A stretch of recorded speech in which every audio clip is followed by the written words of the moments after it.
Hi, my name's Rupert Matthews. I'm Campaigns Manager here at Better Off Out.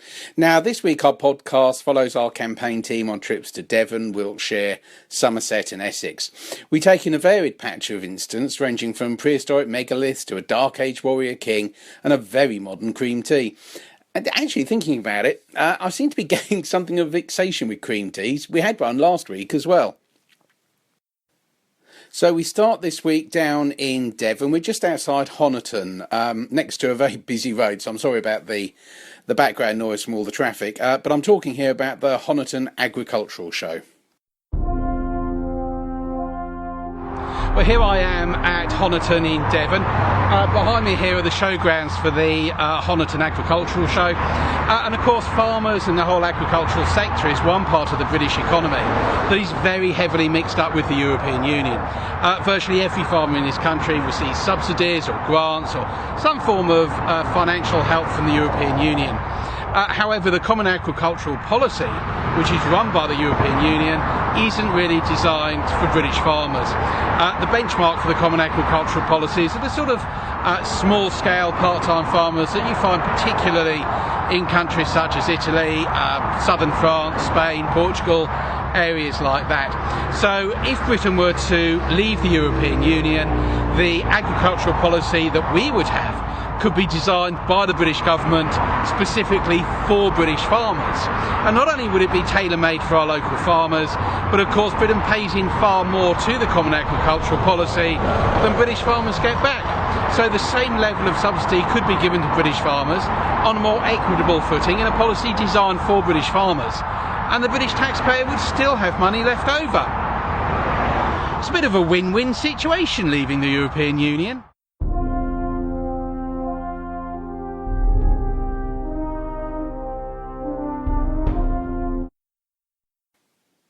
Then we move a few miles to the north to the charming little village of South Petherton in Somerset.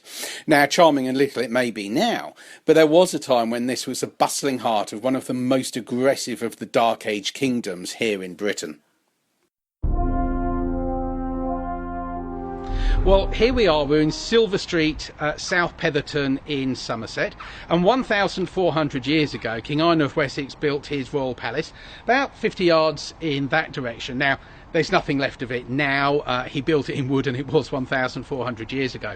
But the reason why we've come here today is that it was King Einar who issued the first written law code in the English kingdoms. And that's important because all of the English legal system really dates back to his time. It's the common law system that we're used to today, in which laws are flexible. They're built up over time, the interpretation of them, and so on. Now, by complete contrast, over on the European continent, they have a much more rigid legal system that dates back to the days of the Roman Empire, many places as introduced by the Code Napoleon in the early 19th century. And the two systems are really quite different. Certain concepts that we take for granted, such as that you're innocent until proven guilty, that you can't be put in prison without a trial, are actually from the English tradition. There's really no counterpart to that under European law. And yet the European Union is increasingly seeking to impose continental concepts of justice and continental ideas about how a legal system should work on this country, and increasingly our traditional way of doing things and the safeguards that go with it for individual liberty are being pushed aside. Now, I'm going to be voting to leave the European Union when we get the referendum, and this is one of the reasons for that. I believe you are innocent until proven guilty. I believe you shouldn't be put in prison without a fair and open trial, and I think that the only way to safeguard those things and to make sure that the liberties of English people are preserved is for us to leave the European Union. And I can't speak for him really, but I think Einar would probably vote to leave as well.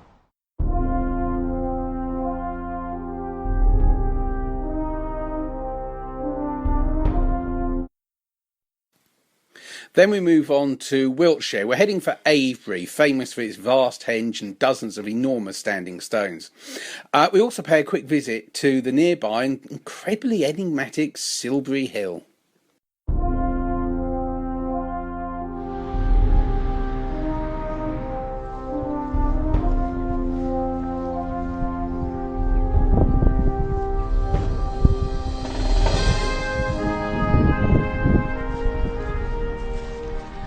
Well, here we are at Avebury in Wiltshire. As you can see, this is a megalithic site. We've got these huge standing stones that were put up about 4,500 years ago, towards the end of the Neolithic age. That's in the very earliest stages of farming in this country.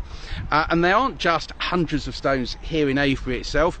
There are avenues of standing stones extending a couple of miles over in that direction, up to some high ground. And another avenue going in that direction towards another hill. So this is one of the biggest megalithic sites in the entire world. And if you're ever in Wiltshire, I do recommend you come here. It's a fascinating day out. They've got a museum and all sorts. But the reason we're here is because I wanted to talk about the megalithic culture. These standing stones are characteristic of a prehistoric culture, like say 4,500 years ago. They're not just found here in Wiltshire, they're found across the British Isles, over in Ireland, and also going down the Atlantic coastline of Europe, going down through Brittany, France and Spain. And what that demonstrates is that there were close cultural and economic links between these areas of Europe. Even 4,500 years ago, archaeologists have found items here that are clearly being imported from much further south and vice versa.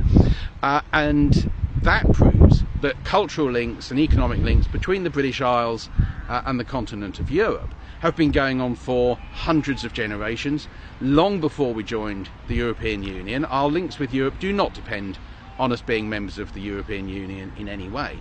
And after we vote to leave the European Union in the referendum, which I sincerely hope that we will do, we will maintain those links. Britons will continue to work with people in Europe, we will trade with them, we'll exchange arts, we'll exchange cultural links, we'll work together to tackle problems that are common to the whole continent. Everything will continue as before, it's just we will be free of the political structure of the European Union.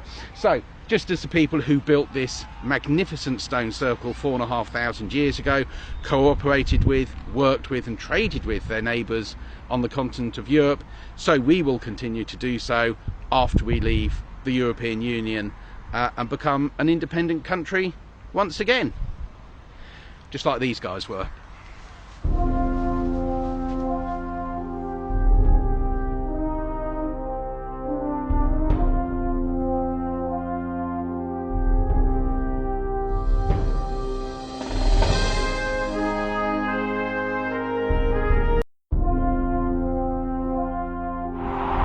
Here we are. This is Silbury Hill in Wiltshire. It's built about 4,500 years ago by our Neolithic farming ancestors. As you can see, it's absolutely huge. It's an artificial hill, and archaeologists have excavated it and found that what we have here is just a huge mound of chalk blocks and rubble covered over with green turf. No discernible purpose, no one knows what it's for, there's nothing inside it. So, effectively, what we've got is something that's very large, very expensive, and has got no known purpose. I can't help thinking of the European Commission.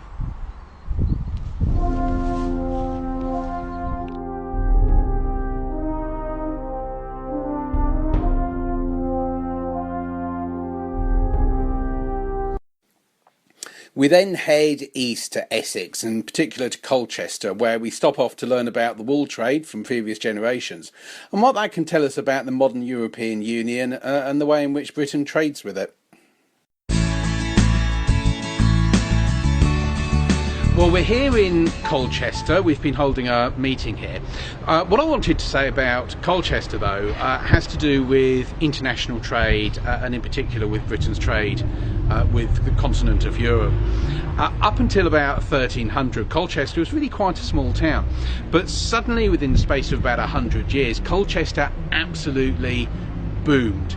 And within a very short period of time, Colchester was actually the 12th wealthiest city in England, and that was all done on the back of trading woolen cloth with the continent of Europe. Changes in the way the trade was happening benefited Colchester enormously. Entrepreneurs here took advantage of that, and suddenly the whole of the town was very busy spinning wool, weaving wool, dyeing wool, and in fact the most famous export from here by the time you get to the year 1500 was a really densely woven, very thick form of russet coloured woolen cloth.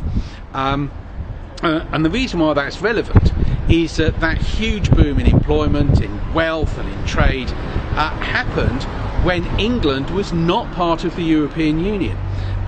It shows that what we need actually are free trade agreements and open borders, and that is now guaranteed by the World Trade Organization, not by the European Union.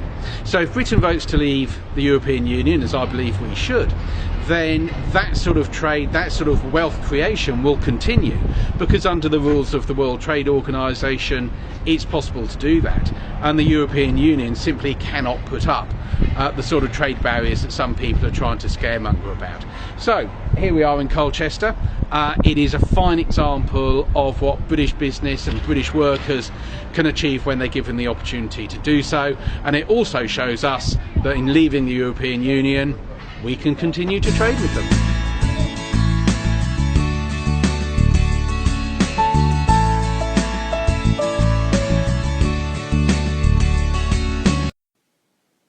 And finally, we end up in Tiptree in Essex, famous, of course, for its jam.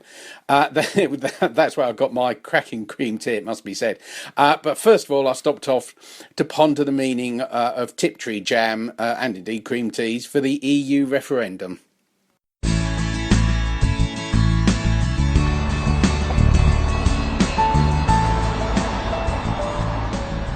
Well, as you can see, I'm here in Tiptree in Essex. Behind me is the great jam factory they have here, where Wilkin and Sons make their top quality Tiptree jams, which are exported around the world. In my opinion, at least, these are possibly the finest jams in the world, surpassed only by the jams my old grandma used to make. But the success of exports from Britain, such as these jams and other quality products, rests on the quality of the product itself and the skills of the workers who make it. It's got nothing to do with the fact Britain is a member of the European Union.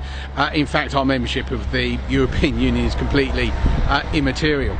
So if Britain votes to leave the European Union, as I vote that we will, these exports are going to continue, because the prosperity of Britain depends on the quality of our products, on the quality of the workforce, not on whether or not we belong to a bureaucratic institution run from Brussels. Anyway, that's the lesson over. I'm going to pop in and get a nice cream tea with jam made here in Tiptree.